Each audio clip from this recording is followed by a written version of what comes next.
మీరు కూడా కదా బీటెక్ సెకండ్ ఇయర్ పాప. నేను ఇంకా పాపం పిల్లల్ని స్కూల్కి పంపించి ఇవిడ మా షూట్కి వచ్చారేమో అని చెప్పేసి అనుకుంటున్నాను. కాదు కాదు. ఓకే సరే, కొంచెం time, it will take some time అనమాట నేను దీన్ని డైజెస్ట్ చేసుకోవడానికి. అయ్యో బట్ షూట్ అయిపోయే లోపు నేను చేసేసుకుంటా. సరే. సో చైల్డ్ మ్యారేజ్ అనేది అంటే కొంచెం లైక్ 19-20లో మధ్యలో అయిందనమాట, కొంచెం ఎర్లీ మ్యారేజే అనమాట. ఓకే, మీదేంటి ఎడ్యుకేషనల్ క్వాలిఫికేషన్ ఏంటి? నాది, నేనైతే ఎవరు నమ్మరు బేసిక్గా, నేను 10th మాత్రమే చదివాను. దాని తర్వాత ఓపెన్ యూనివర్సిటీలో బీఎస్సీ ఐటీ 2 years చేశాను అనమాట. కంప్లీట్ చేయలేదు. మనకి చదువు అవ్వదండి, అందుకోసమని కంప్లీట్ చేయలేదు. గొప్ప గొప్ప వాళ్ళందరూ చాలా తక్కువ చదువుకుంటారు.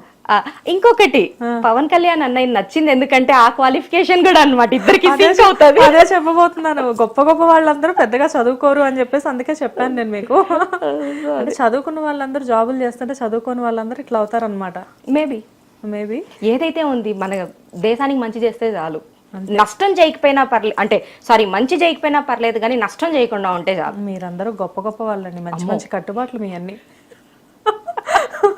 అండ్ ఫ్యామిలీలో, ఒకటే ఫ్యామిలీలో 2 పార్టీలు ఏంటి? బేసిక్ గా ఏంటంటే మీ దగ్గరకు వచ్చేసరికేమో మీరు పవన్ కళ్యాణ్ ఫ్యాన్, అవును. అమ్మ దగ్గరికి వెళ్ళేసరికి అమ్మేమో టీడీపీ. అవును. అంటే మీకోసమే వాళ్ళు కూటమిగా తయారయ్యారా ఏంటండి?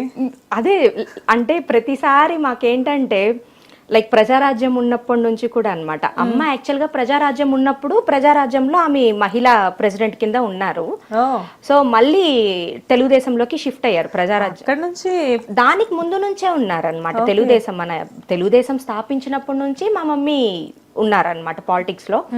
సో ప్రజారాజ్యం వచ్చిన తర్వాత ఆమె ప్రజారాజ్యంలోకి వెళ్ళారు, కానీ అంటే వెళ్లాల్సి వచ్చింది బేసిక్ గా.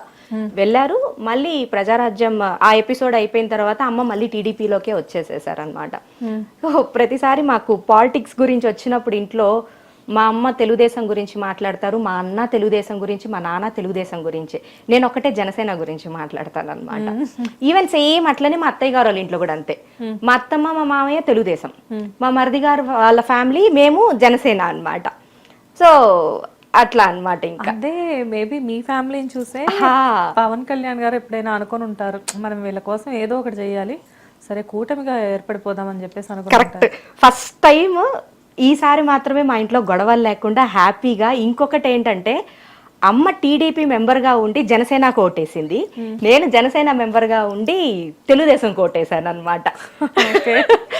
సో అది కూడా అంటే అంత గొడవలు ఏమీ లేకుండా హ్యాపీగా సాఫీగా ఓటేయంగానే వెంటనే ఫోన్లు చేసుకొని ఓటేసాం ఫోన్లే, నువ్వు నా పార్టీకి వేసావు కదా, నువ్వు నా పార్టీకి వేసావు కదా అని గొప్పలు చెప్పుకోవడం అనమాట. పోనీలేండి, ఏ పార్టీకి వేసినా కానీ దగ్గర ఎవరికి కావాల్సిన వాళ్ళని వాళ్ళు గెలిపించుకున్నారు అంతే, ఎటువంటి గొడవలు లేకుండా చాలా సామరస్యంగా. రైట్. సో జనరల్ గా పవన్ కళ్యాణ్ గారిని కలవాల్సిన టైం దాకా వెళ్ళి పాపం వెనక్కి తిరిగి రావాల్సి వచ్చిందంట కదా. అవును. ఏ సిచ్యువేషన్ లో? తిరుపతి, అదే లాస్ట్ ప్రచారానికి వచ్చినప్పుడు తిరుపతిలో వెళ్ళాము. జస్ట్ అంతే, మీరు నేను ఎట్లా ఉన్నాము అంతే అనమాట. బట్ అంతే, ఇంకా దేవుడి దర్శనం చాలా దగ్గరగా అయింది. నేను మా తిరుమలలో ఉండి ఎన్నో సార్లు దర్శనానికి వెళ్ళాను, కానీ ఆ హ్యాపీనెస్ చాలా మంది అంటారు, అమ్మ తిరుమలలో దర్శనానికి, వెంకటేశ్వర స్వామి దర్శనానికి వెళ్తే ఒక టైప్ ఆఫ్ హ్యాపీనెస్ ఉంటదని. నేను ఎప్పుడు అక్కడ ఫీల్ అయింది లేదు, కానీ పవన్ కళ్యాణ్ గారిని చూసినప్పుడు నాకు ఆ ఫీల్ అనిపించింది అనమాట. బాబు మేము దేవుళ్ళు అది మాట్లాడుకుంటున్నాం అంటే ఏదో ఫ్యాన్స్ వల్ల మాట్లాడుకుంటున్నాం, పేటిఎం బ్యాచ్ అని పెట్టొద్దు కామెంట్లు.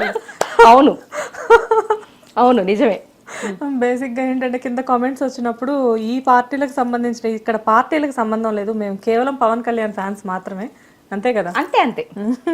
కాకపోతే జనసేన నుంచి మీకు పిలుపు కూడా వచ్చిందని తెలిసింది. అవునండి. కానీ ఎందుకు రిజెక్ట్ చేశారు? లైక్ అంటే రిజెక్ట్ ఇన్ ద సెన్స్ మీరు వెళ్ళలేని పరిస్థితుల్లో ఉన్నారు అని తెలిసింది. అది ఇప్పుడు అంటే ఇప్పుడు పార్టీలోకి వెళ్ళడానికి మనకి ఎక్కువ టైం ఏం పట్టదు, కానీ వెళ్ళిన కాడికి మనకంటూ ఒక కమిట్మెంట్, మనల్ని నమ్మి వాళ్ళు ఏదన్నా ఒకటి ఇచ్చారనుకోండి పొజిషన్, దానికి మనం కట్టుబడి ఉండాలి. ఈ రోజు జాయిన్ అయ్యి మళ్ళీ రేపు వెనక్కి వచ్చేసేసేయడం మన పర్సనల్ ఇష్యూస్ తో అట్లాంటివి లేకుండా కొంచెం పిల్లలు కొంచెం సెట్ అయిన తర్వాత ఇంకొక 1 or 2 years చూసుకొని దాన్ని బట్టి వన్స్ నా ఉద్దేశంలో ఏంటంటే, నా పాలసీ కూడా ఏంటంటే, వన్స్ ఒక దాంట్లో ఎంటర్ అయితే దాంట్లో స్టాండర్డ్గా ఉండాలన్నమాట.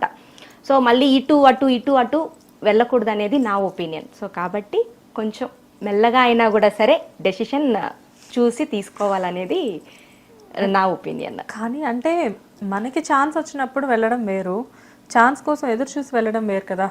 అవును, కానీ ఇంకా పాసిబిలిటీ లేనప్పుడు ఏం చేస్తాం? ఇంకేం చేయలేము కదా. ఇప్పుడు అనవసరంగా నేను ఇప్పుడు వెళ్ళిపోయి ఏదో ఛాన్స్ వచ్చింది కదా అనేసి అని చెప్పి దూరేసి అటు పని చేయకుండా ఇటు ఫ్యామిలీకి నేను రెస్పాన్సిబిలిటీస్ తీసుకోలేకుండా ఇద్దరిని సఫర్ చేసేదానికన్నా కూడా ఒక్కటి సఫర్ అయినా కూడా, ఇప్పుడు నేను లేకపోతే ఆ పార్టీకి బోల్డ్ మంది ఉన్నారు, నాకన్నా ఎక్కువగా సేవ చేసే వాళ్ళు కానీ, నాకన్నా ఎక్కువగా మాట్లాడే వాళ్ళు కానీ, నాకన్నా ఎక్కువ నాలెడ్జ్ ఉండే వాళ్ళు బోల్డ్ మంది ఉన్నారు. అట్లీస్ట్ వాళ్ళు హ్యాండిల్ చేయగలుగుతారు. కానీ నేను అటు ఇటు కాకుండా చేస్తే ఫ్యామిలీకి మళ్ళీ ఇబ్బంది అయిపోతుంది. కానీ మామూలుగా పిల్లలు ఇటు ఫ్యామిలీని చూసుకుంటూ అటు చేయడం అనేది కొంచెం కష్టమే, ఆ టాస్క్ అనేది ఒప్పుకుంటున్నా. కానీ ఇటు ఫ్యామిలీతో బిజీగా ఉన్న మీరు ఇన్స్టాలో ఇంత పాపులర్ ఎలా అయ్యారు? లైక్ అంటే టైం ఎలా సెట్ అవుతుంది మీకు?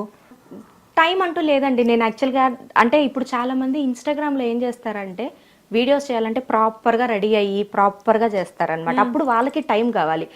నేను అట్లా చేయను. నేను వంట చేసేస్తాను, పప్పు ఎనుపుతా చేసేస్తాను, ఇంకా నా ఇష్టం అనమాట. ఇంకా టైలరింగ్ రూమ్లో ఉన్నప్పుడు కటింగ్స్ చేసేస్తాను. సో నాకు ఎక్కడ కంఫర్ట్ అనిపిస్తే అక్కడ చేసేస్తాను. దానికంటూ ఒక టైం అంటూ నేను పెట్టుకోను అనమాట. సో కాబట్టి ప్రతి ఒక్క పనిని ఎంజాయ్ చేసుకుంటాను, సింపుల్ గా చెప్పాలంటే. జనరల్ గా మీ డ్రెస్సింగ్ స్టైల్ అంతా మీ క్రియేషనేనా? అవును. ఇప్పుడు మీ బ్లౌజెస్ అంతా మీరే స్టిచ్ చేసేస్తారా? మీకు వర్కర్స్ ఉన్నారా లేకపోతే? అంటే ప్రీవియస్ బోటిక్ ఉన్నప్పుడు వర్కర్స్ ఉండేవాళ్ళు. సో ఇప్పుడు నేను ఒకటే అనమాట. ఇంకా జస్ట్ నా పర్పస్, నా ఫ్రెండ్స్ పర్పస్ మాత్రమే చూసుకుంటా ఉన్నాను. ఓకే, మీ ఫ్రెండ్స్ కూడా చేస్తారు. కానీ అబ్బా, ఒక పక్కన ఇన్స్టా చూసుకుంటా, ఇద్దరు పిల్లల్ని మేనేజ్ చేసుకోవాలి, హస్బెండ్ కొండి పెట్టుకోవాలి, అండ్ దాంతోపాటు బొటిక్ రన్ చేసుకోవాలి అంటే ఇంకా మీకు మోస్ట్లీ టైం ఉండదు అనుకుంటా. పెద్దగా టైం అయితే ఉండదు. అంటే మొత్తం అంటే పొద్దున బాక్సెస్ లంచ్ అంతా అయిపోతుంది, పొద్దునకి అయిపోతుంది. దాని తర్వాత టైలరింగ్ రూమ్ నా వర్క్, దాని తర్వాత ఈవినింగ్ కొంచెం వర్కౌట్స్, సో మళ్ళీ ఫ్యామిలీ టైమ్, సో అంతా వెళ్ళిపోతుంది అనమాట. లైఫ్ ని మొత్తానికి బ్యాలెన్స్ చేస్తున్నారు, ఎవరికి ఎక్కడ తగ్గకుండా. అంతే, ఎవరికి ఇవ్వాల్సిన క్వాలిటీ టైం వాళ్ళకి ఇచ్చేసేసాడు. అప్పుడే కదా నాకు ఫ్రీడమ్ ఉంటది. లేదు వాళ్ళని ఇబ్బంది పెట్టి నేను నా టైం కోసం చూసుకుంటే అది సెల్ఫిష్నెస్ అవుతుంది కదా. ఎస్. అండ్ దీంతో పాటు మామూలుగా మీరు మీ హస్బెండ్ జనరల్గా వీటన్నిటికీ మీ హస్బెండ్ సపోర్ట్ ఎంతవరకు ఉంటుంది? అమ్మో 100-200% అని చెప్పచ్చు. ఓకే, మా ఆయనే చెప్తారు బిందాస్, అసలుకి ఇంకా ఆయనే అనమాట. ఇంకా అన్ని నాకు తెలియని పాయింట్స్ కూడా ఆయనే ఎత్తిస్తాడు అనమాట. చెయ్యవే, ఏముంది చెయ్యవే అనేసి అని చెప్పి. ఇప్పుడైనా నెగిటివ్ కామెంట్స్ వచ్చినప్పుడు మీ హస్బెండ్ ఏం చెప్పరా? బాగా నెగిటివ్ కామెంట్స్ ఎక్కువ వస్తున్నాయి, ఎందుకంటే ఇన్స్టాలో చూస్తూ ఉంటాం కదా, మంచి కామెంట్స్ కంటే కూడా చెడే ఎక్కువగా స్ప్రెడ్ అవుతూ ఉంటది. అంటే మనం అనుకున్నట్లు ఆ కామెంట్స్ పెట్టే వాళ్ళంతా పేటిఎం బ్యాచ్ అని చెప్పి పెడుతూ ఉంటారు. కానీ ఆ కామెంట్స్ చూసినప్పుడు ఎప్పుడైనా ఇంట్లో పిల్లలు కానివ్వండి, పిల్లలు కూడా చిన్న పిల్లలు కాదు కాబట్టి దే నో ఎవ్రీథింగ్, సో ఎందుకమ్మా వద్దు, మీరు నిన్ను అంటుంటే మాకు బాధ అనిపిస్తుంది, అలా ఎప్పుడైనా? ఏం లేదు, ఇంకా ఫుల్ ఎంజాయ్ చేస్తారు. ఇంకా మా ఆయన అంటారు నెగిటివ్ కామెంట్ పెడితే దీనికి ఇట్లా రిప్లై ఇవ్వే అనేసి అని అంటారు అనమాట. రిప్లై ఇస్తారా? రిప్లై నాది మెయిన్ నాతో మాట్లాడడానికి కూడా కొందరు భయపడేది ఏంటంటే నా రిప్లైస్ చూసే అనమాట. ఒకళ్ళ మీద ఏదో కేసు కూడా ఫైల్ చేశారు, చేశాను. బట్ మొత్తానికి ఏంటంటే సెటిల్మెంట్కి వచ్చింది అనమాట ఇండైరెక్ట్ గా. ఇప్పటికి ఇట్స్ స్టిల్ గోయింగ్? లేదు, అయిపోయింది, క్లోజ్ అయిపోయింది, ఇష్యూ క్లోజ్ అయిపోయింది. అంటే అంత వల్గర్ కామెంట్స్ పెట్టాల్సినంత కక్ష ఏంటి మీ మీద? ఏం లేదండి, సింపుల్. వాళ్ళు వైఎస్ఆర్సీపీ, నేను జనసేన, వాళ్ళ దగ్గర పాయింట్స్ లేవు, సో బూతులు పెడతారనమాట. ఆ బూతులకి నేను కౌంటర్ ఇస్తాను, అది వాళ్ళు తట్టుకోలేకుండా ఉన్నారనమాట. సో ఇంకా అట్లా. బట్ అనుకోరా ఇప్పుడు వీళ్ళకి మనం కౌంటర్స్ ఇచ్చేదేంటి, పెట్టుకున్నారు అని వదిలేరా మీరు కామెంట్స్? యాక్చువల్గా స్టార్టింగ్లో కొంచెం మా హస్బెండ్ కూడా చెప్పేవాళ్ళు, వాళ్ళు పెట్టుకొని వదిలేసేసేయి అనేసి అని చెప్పి. బట్ నాకేంటంటే ఇప్పుడు ఫర్ ఎగ్జాంపుల్ ఒక కమెంట్ బూత్ కమెంట్ వచ్చింది అనుకోండి, దాన్ని నేను లైట్ తీసుకున్నానంటే అది అడ్వాంటేజ్గా తీసుకొని కింద ఇంకొక 10 కమెంట్స్ వస్తుంది. దానికన్నా కూడా దానికి నేను రిప్లై ఇచ్చాను అనుకోండి, అమ్మో ఈ పిల్లకి నోరు ఎక్కువే, ఈ పిల్ల ఇచ్చేస్తుంది, ఎందుకు వచ్చా అనేసి అని చెప్పి అట్లీస్ట్ 10 మంది ఆలోచించే దాంట్లో 1-2 బ్యాడ్ కమెంట్స్ అన్నా వస్తాయి అనమాట. అంటే తగ్గుద్ది అనేది నా పాలసీ. కానీ కామెంట్స్ ఇచ్చే అంత గయ్యాల పిల్ల కాదు కదా ఈ పిల్ల. కాదు, కానీ పక్కన వాళ్ళంటే ఊరుకోను కదా. ఓకే, నేను ఇన్వాల్వ్ అవ్వను, నేను ఎవరి ఇష్యూస్లో నేను ఇన్వాల్వ్ అవ్వను. నేనేదో నా వీడియోస్ ఏదో పవన్ కళ్యాణ్ అన్నయ్య గురించి మాట్లాడతాను. లాస్ట్ 5 yearsలో ఏవైతే రూలింగ్ పార్టీలో ఉన్న దాంట్లో ఒడిదొడుకులు ఉంటాయి కదా, అవి గురించి మాట్లాడతానే కానీ ఇంకొకరు పర్సనల్ విషయాలు తీసుకొని వచ్చి నేనైతే మాట్లాడను అనమాట. కానీ అంత ఫాస్ట్గా అక్కడ మీటింగ్ జరుగుతూనే ఉంటుంది, దానికి సంబంధించిన అప్డేట్స్ మొత్తం ఇక్కడ ఇన్స్టాలో వచ్చేసేస్తూ ఉంటాయి. ఎలా అంత ఫాస్ట్గా అసలు? ఇంకంతే ఇంకా నాకు మీటింగ్స్ అట్లాంటివి జరుగుతుందంటే ఇంక అన్ని క్లోజ్ అనమాట. ఇంకా ఎంత వర్క్ ఉన్నా ఎంత ఇంట్లో రిలేషన్స్ ఉన్నా కూడా వెళ్ళి కూర్చునేస్తాను ఇంకా దాని ముందర. ఏదో టీవీలో పోతా ఉండాలా, ఫోన్స్ లో చూసుకుంటా ఉంటాను అనమాట. నాకు కరెక్ట్ గా ఈ పాయింట్ బాగుంది అనుకున్నప్పుడు నేను చూసుకుంటాను. అంటే నేను కొన్ని పేజెస్ ని ఫాలో అవుతాను. వాళ్ళ దాంట్లో ఎవరన్నా పెట్టారంటే నాకు వర్క్ ఈజీ అయిపోతుంది. వాళ్ళ దాంట్లో పెట్టలేదంటే అప్పుడు మళ్ళీ నేను స్క్రీన్ రికార్డ్ చేసి దాన్ని కట్ చేసి మళ్ళీ అది పోస్ట్ చేయాలన్నమాట. సో అంటే ఆ మీటింగ్స్ జరుగుతుందంటే మాత్రం కొంచెం అలర్ట్ గానే ఉంటాను అనమాట. ఇంకా జనరల్ గా ఎందుకు అడుగుతున్నానంటే మనం కామెంట్స్ అంటే జనరల్ గా కామెంట్స్ చూసినప్పుడు కూడా ఈవిడ ఇన్స్టా ఫాలో అయితే చాలు, మనకి ప్రత్యేకంగా అప్డేట్స్ ఏం చూసుకోకర్లేదు అనుకునే వాళ్ళు చాలా మంది ఉన్నారు. ఎస్పెషల్లీ పవన్ సార్ గురించి ఏదున్నా కానీ మీ ఇన్స్టా ఫాలో అయితే చాలు. అంటే ఇప్పుడు పవన్ కళ్యాణ్ గారి గురించి లేటెస్ట్ న్యూస్ ఏంటి అని చెప్పేసి అనుకుంటే ఉంది కదా అర్చనారా, అయ్యో ఫాలో అయిపోండి. చాలా మంది అదే అంటా ఉంటారు. అంటే మీరు అలా ఆ పేరు తెచ్చేసుకున్నారు అంతే ఇంకా కదా, అది నా ఇంట్రెస్ట్ ఇంకా అంతే అన్నమాట. సో ఇప్పుడు చాలా మందికి ఏంటంటే లైక్ వర్క్ లో ఉంటారు కొందరు ఏంటంటే వాళ్ళ ఇంటి పనులలో అట్లా ఉంటారు. వాళ్ళు అదే పనిగా పర్టికులర్ గా ముందులాగే ఎవరు ఇప్పుడు టీవీస్ కూడా చూడట్లేదు యాక్చువల్ గా. సో వాళ్ళు అదంతా ఓపెన్ చేసి అంత మొత్తం 1.5 hours స్టోరీ వినడం కన్నా కూడా సరే నా దగ్గర వచ్చేసేసి ఒక 10 minutes స్పెండ్ చేస్తే నా అకౌంట్ లో వాళ్ళకి A to Z మొత్తం అప్డేట్స్ వచ్చేస్తాయి అన్నమాట. అది నేను కూడా చాలా రికగ్నైజ్ చేశాను. జనరల్ గా ఏంటంటే నేను మిమ్మల్ని ఫాలో అవడం స్టార్ట్ అయిన దగ్గర నుంచి ఈ జనసేన అప్డేట్స్ మొత్తం కూడా మీ ఇన్స్టాలోనే చూసేదాన్ని, మీ అకౌంట్ లోనే చూస్తూ ఉండేదాన్ని. అండ్ నేను ఒక్కదాన్నే కాదు, స్టూడియోలో కూడా మిమ్మల్ని చాలా మంది ఫాలో అవుతున్నారు. మిమ్మల్ని అంటే మామూలుగా మా టీంలో చాలా మంది చూసి ఆవిడ జనసేన అంటే మిమ్మల్ని ఒక అర్చనా రాయ్ కంటే కూడా ఒక జనసేన అమ్మాయిగా అందరూ రికగ్నైజ్ చేస్తున్నారు. Thank you. మేబీ అది మీకు చాలా హ్యాపీ థింగ్ అనుకుంటా. ఫుల్ నాకు అది చాలా అంటే నన్నుగా కాకుండా అట్లీస్ట్ పవన్ కళ్యాణ్ అన్నయ్య సపోర్టర్ గా గుర్తు పెట్టుకున్నందుకు చాలా హ్యాపీగా ఫీల్ అవుతాను. ఇప్పుడు అంటే లైక్ మీరు మూవీస్ కూడా చేస్తున్నారు ఆర్టిస్ట్ గా, ఒక పక్కన ఇన్స్టా ఇన్ఫ్లుయెన్సర్ గా ఉన్నప్పటికీ బిజీగా అప్పుడప్పుడు మూవీస్ అడపదడప మూవీస్ కూడా చేస్తున్నారు. ఫుల్ ఫ్లెజ్డ్ గా మూవీస్ లోకి వెళ్దాం అలా థాట్ లేదా? లేదండి, అంటే ఇంకా అంత ఆలోచించలేదు. సో ఏదన్నా వస్తే చూడాలి. యాక్చువల్గా సీరియల్స్ లో కూడా బోల్డ్ వస్తున్నాయి ఆఫర్స్, కానీ కంటిన్యూటీ రోల్ లేదనమాట. నాకేంటంటే రోల్ అనేది కంటిన్యూగా ఉంటే మనం ఏదైతే వర్క్ చేస్తున్నామో దానికి అంటే ఏమంటారు దానికి న్యాయం చేసినట్లుంటది. ఏదో టైం పాస్ కి అప్పుడప్పుడు ఒకటి పోతే అది దాని మీద రెస్పెక్ట్ ఉండదు, నాకు తెలిసి ఇంట్రెస్ట్ ఉండదు అనమాట. సో చేస్తే నాది అదే కాన్సెప్ట్, చేస్తే ఏ వర్క్ అయినా కూడా సరే ఫుల్ ఫ్లెడ్జ్డ్గా చేయాలి, లేకపోతే సైలెంట్ గా ఉండాలా. సో అట్లా. సో ఇది కూడా ఏంటంటే ఆఫర్స్ కూడా జస్ట్ ఇన్స్టాగ్రామ్ లో చూసి పింగ్ చేశారు. సరే నాకు కంఫర్ట్ అనిపించింది కొంచెం వాళ్ళ మాట తీరులు, కానీ నేను మెయిన్ అదే ఫస్ట్ చూస్తాను, వాళ్ళు ఎలా మాట్లాడతారు, ఏ ఉద్దేశంతో మాట్లాడతారని. సో నాకు అది ఓకే అనిపిస్తే నేను ఇంకా ముందుకెళ్తాను అనమాట. మూవీస్ లో ఆల్రెడీ స్టార్ట్ చేశారు, ఒకవేళ సడన్ గా పవన్ సార్ మూవీలోనే ఒక ఆఫర్ వచ్చిందనుకోండి, ఎలా ఉంటది? ఒక మేనేజర్ కాల్ చేసి ఇలా పవన్ సార్ మూవీకి మీరు సెలెక్ట్ అయ్యారు, సో మంచి సిస్టర్ క్యారెక్టర్ లేకపోతే ఏదో ఒక క్యారెక్టర్ ఉంది అని చెప్పేసి మీకు చెప్పారనుకోండి, ఇంకా ఎగిరి గంతులేయడమే. ఇంకా అస్సలు ఇంకా ఏమంటారు, నీ లైఫ్ లో బెస్ట్ మూమెంట్ ఏది అనేసానంటే నేను పవన్ కళ్యాణ్ అన్నయ్యని కలిసింది మాత్రం ఫస్ట్ నా బెస్ట్ మూమెంటే ఉంటది ఎప్పటికీ. అది ఎన్ని ఇయర్స్ అయినా కూడా సరే అదే ది బెస్ట్ మూమెంట్ ఉంటది. ఇది సెకండ్కి వచ్చేస్తుంది అప్పుడు. ఓకే, బిఫోర్ పవన్ కళ్యాణ్ గారు మీ ఫేవరెట్ హీరో ఎవరు? నాకు యాక్చువల్ గా అయితే వెంకటేష్ గారు చాలా ఇష్టం అన్నమాట. అదేంటోనండి, డెస్టినీ మీకు ఎలా క్రియేట్ చేస్తుందంటే ఎవరిని కావాలి, ఎవరు మీ ఫేవరెట్ హీరో అయితే వాళ్ళని కల్పించేసేస్తుంది. అవును. సో నేను అసలు కదా అన్ఎక్స్పెక్టెడ్ గా మీట్ అయ్యాను అనమాట వెంకటేష్ గారిని కూడా. నాకు చిన్నప్పటి నుంచి నాకు వెంకటేష్ గారు అంటే తెలియని అభిమానము, ఆయన ఒక్కసారైనా చూడాలి అని ఉండేదన్నమాట. సో ఆయన్ని చూసాను. ఎప్పుడైతే ఈ జనసేన పెట్టారో అప్పటి నుంచి నాకు పవన్ కళ్యాణ్ గారు ఈ ఇద్దరిని మాత్రం నా లైఫ్ టైంలో ఒక్కసారన్నా చూడాలి. నాకేమో వాళ్ళతో పోయి మాట్లాడడం అవన్నీ అవసరం లేదు, జస్ట్ అలా అంటే తని తీరా చూసుకోవాలి అన్న ఇది ఉన్నిందనమాట.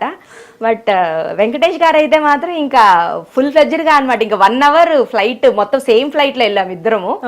సో ఇంకా పోతూ వస్తూ రాను పోని అంటే ఇట్లా ఆయన లేసినప్పుడు నేను వెళ్ళినప్పుడు చూసుకుంటానే ఉన్నాం అనమాట. ఇట్లా క్రాస్ లో కూర్చొని ఉన్నాము. సో కొంచెం అది కూడా మంచి మెమరీస్ అని అనుకో. ఏం మాట్లాడారు ఫస్ట్ వెంకటేష్ గారితో? వెంకటేష్ గారితో ఏం మాట్లాడలేదు. జస్ట్ ఆయన హాయ్ చెప్పారు, అంటే నేను హాయ్ చెప్పాను, నేను ఇట్లాగా నాకు మీరంటే చాలా ఇష్టం అండి అంటే, ఓ అవునమ్మా అనేసి అని అన్నారు. ఒక ఫోటో తీసుకున్నాను, ఇంకా అంతే. దాని తర్వాత ఫ్లైట్లోకి వెళ్ళిన తర్వాత నాకు మీ ఆటోగ్రాఫ్ కావాలి అనేసి అని అంటే ఇంకా ఆయన మరి నేనేం పేపర్స్ ఏం తెచ్చుకోలేదంటే నా దగ్గర టికెట్ ఉండే అనమాట. అప్పట్లో ప్రింట్అవుట్స్ వచ్చేది టికెట్, అది తీసుకొని వెళ్ళి ఇస్తే దాని మీద పెట్టారు. జాగ్రత్తగా పెట్టుకుంటావా అన్నారు అనమాట. అయ్యో ఏంటండి అలా అంటారే అనేసి అని చెప్పి ఇంకా అది ఒక్కటి అంతే, ఇంకేం మాట్లాడలేదు. బేసిక్ గా వెంకటేష్ గారు మూవీస్ లోనే బయట కూడా కామెడీ చాలా ఫన్నీగా ఉంటారు. సో అందుకే మేబీ సెటైర్స్ వేస్తూ ఉన్నారేమో. ఓకే. అండ్ తర్వాత మళ్ళీ ఎప్పుడు కలవలేదా? లేదండి. ఓకే. అండ్ రవితేజ గారిని మాత్రం, రవితేజ గారిని మీరు కలవడం వేరు అక్కడ స్విస్ లో, బట్ ఆయన మళ్ళీ మిమ్మల్ని కలవడం, వచ్చి మిమ్మల్ని రికగ్నైజ్ చేసి ఇండియాలోకి వచ్చి మిమ్మల్ని కలవడం అనేది చాలా గొప్ప విషయం కదా. నిజంగానే అది చాలా, అంటే నేను ఎక్స్పెక్ట్ చేయలేదు అది. యాక్చువల్ గా ఆయన ఎక్కడో మూల ఉన్నారు, అసలు ఆయన కాల్లో ఉన్నారు. నేను మా కజిన్స్ అందరూ నిల్చుకొని ఉన్నాం అనమాట. వీళ్ళు మిగతా వాళ్ళతో అంతా చూసి ఫొటోస్ తీసుకుందాం అని అన్నారు. ఆ కార్నర్ లో ఉన్న అతను ఫోన్ కట్ చేసి మరీ దగ్గరకు వచ్చి మాట్లాడాడు అనమాట. నాకు అది అంటే ఒక తెలియని హ్యాపీనెస్ వచ్చింది. అది ఎలా అనిపించింది ఆ మూమెంట్ మీకు? ఇంకంతే, ఇంకా చాలా హ్యాపీ అనిపించింది అనమాట. Star hero. ఐ థాట్ అది వేదం మూవీ టైంలో. వేదం మూవీ టైంలోనే మీరు కలిసింది డాన్సీనోకి, అంటే ఆల్మోస్ట్ ఒక 1.5 ఇయర్ అటు ఇటు అంతే. ఆ వెకేషన్ కి వచ్చున్నాము, ఇంకప్పుడు కలిసాం అనమాట. యాక్చువల్ గా డాన్సీనో అంటే 2011 లో వచ్చింది, అటు ఇటుగా. ఇమీడియట్ గా వేదం కూడా అదే. సో ఒక హీరో దగ్గరకు వచ్చి అదొక ఫ్యాన్ మూమెంట్ అనుకోవచ్చు. ఎందుకంటే రవితేజ గారు అనేసరికి అందరూ లైక్ చేస్తారు. ఆయన ఎనర్జెటిక్ హీరో. తను మన ఇంట్లో మనిషిలాగా ఉంటాడు. మాట తీరు కూడా ఎలా ఉంటదంటే ఏదో 10 ఏళ్ళ బట్టి పరిచయం ఉన్నట్లు మాట్లాడేసేస్తా ఉంటారు. అది ఎంత క్లోజ్ గా వచ్చి నాకు ఇప్పటికి కూడా అది గుర్తుంది.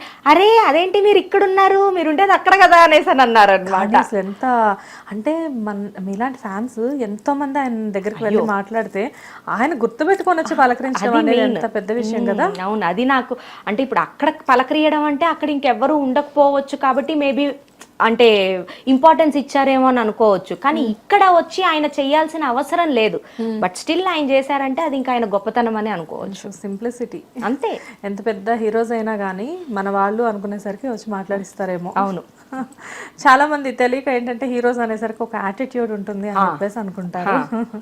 కానీ ఆయనకి అవంతా చాలా సింపుల్ గా ఉంటారు. ఎస్, తెలుసు. రవితేజ గారిని నేను ఒక్కసారే మీట్ అయ్యాను. ఆ ఒక్కసారి కూడా నాకు చాలా అంటే ఏదో బాగా ఆల్రెడీ మనం ఇంతకు ముందు మీట్ అయ్యాము, చాలా పరిచయం ఉంది అన్నట్లు మాట్లాడారు నాతో. చాలా క్లోజ్ గా మాట్లాడుతారు. కాకపోతే నేను మీలాగా నన్ను ఆయన గుర్తుపట్టి పలకరించలేదు. నేనే వెళ్ళి sir I'm so and so అని చెప్పి నేనే పరిచయం చేసుకొని మాట్లాడాను. అయ్యో, నెక్స్ట్ టైం వెళ్తే గుర్తుపడతారులేండి. అంతే అంటారా? పక్కాగా. సరే చూద్దాం, గుర్తుపడితే మీకే కాల్ చేసి చెప్తాను నేను పక్కాగా. ఓకే. అండ్ వన్స్ మీరు ఇన్స్టా అంతా ఇన్స్టా ఇన్ఫ్లుయెన్సర్ అయిన తర్వాత, ఒక ఫేమ్ స్టార్ట్ అయిన తర్వాత మీకు ఎప్పుడైనా మీరు చాలా ఎమోషనల్ అయిన సందర్భాలు ఉన్నాయా? లైక్ అంటే ఏంటి నేను దేనికోసం మొదలు పెడితే ఏదో జరుగుతుంది అని చెప్పేసి ఎప్పుడైనా అనుకున్నా? లేదండి, ఎప్పుడూ లేదు. నేను డే బై డే నేను ఇంకా హ్యాపీగా ఉంటాననే కానీ అరే అనవసరంగా స్టార్ట్ చేసామే అన్న థాట్ కూడా రాలేదు నాకు. ఈ విషయంలో ఎటువంటి రిగ్రెట్స్ లేవు? ఎప్పుడూ లేదు, బిందాజ్. జనరల్గా ఎందుకు అడుగుతున్నానంటే వన్స్ ఏదైనా స్టార్ట్ చేసిన తర్వాత జనరల్గా ఏంటంటే ఈ కామెంట్స్ చూసి కానివ్వండి, ఒక్కోసారి ఇప్పుడు మాకు వచ్చే కామెంట్స్లో కూడా లక్కీగా నేను అంత దారుణమైన కామెంట్స్కి ఎప్పుడు గురి అవ్వడం జరగలేదు. కానీ కాకపోతే ఏదైనా కామెంట్స్ చూసినప్పుడు చిన్న చిన్న వాటికే ఈ యాంకర్ ఏంటి ఓవర్ యాక్షన్ అలా ఏమన్నా చూసినా ఎందుకు ఇలా మాట్లాడతారు అని చెప్పేసి అనిపిస్తూ ఉంటుంది అనమాట. కానీ ఇప్పుడు ఏంటంటే మనం 100% అందరినీ సాటిస్ఫై చేయలేము. మనం ఎవరికో ఒకరికి నచ్చకపోవచ్చు, అది మనమేం చేయలేము. అది వాళ్ళ మైండ్ సెట్ అనుకోవాలి అంతే కదా. సో లైట్ అనమాట. అనుకున్నారు ఏమైంది, వాళ్ళు ఏమన్నా మన అత్తగారోలా లేకపోతే మన ఫ్రెండ్సా, మన రిలేటివ్సా, మన ఫ్యామిలీనా? కాదు, లైట్ అంతే. బట్ ఇలాంటి మూమెంట్స్ ఏం లేదు. హిట్ టీవీ యాప్, ఇందులో short news, live news, entertainment shows, movies, digital magazines తో పాటు మీ జిల్లా వార్తలను కూడా ఫ్రీగా చూడొచ్చు.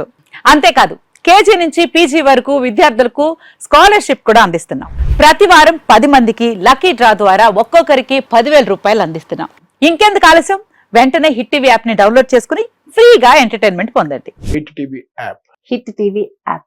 Please download Hit TV app. Hit TV యాప్ని ఫ్రీగా డౌన్లోడ్ చేసుకొని ఎంజాయ్ చేయండి. మీకు నచ్చిన ఎంటర్టైన్మెంట్ కోసం హిట్ టీవీ యాప్ ని ఫ్రీగా డౌన్లోడ్ చేసుకుని ఎంజాయ్ చేయండి. హిట్ టీవీ యాప్ని డౌన్లోడ్ చేసుకుని ఆస్వాదించండి, ఆశీర్వదించండి. ఇంతమంది సెలబ్రిటీలు హిట్ టీవీ యాప్ ని డౌన్లోడ్ చేసుకోండి అని చెప్తున్నారంటే ఎంత మంచి యాప్ ఆలోచించండి.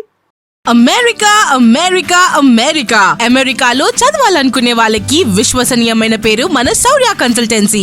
UK లో 1 year masters. UK లో 1 year masters. 2 years work permit up to 5 years visa. Contact Saurya Consultancy. Contact 89851 89851.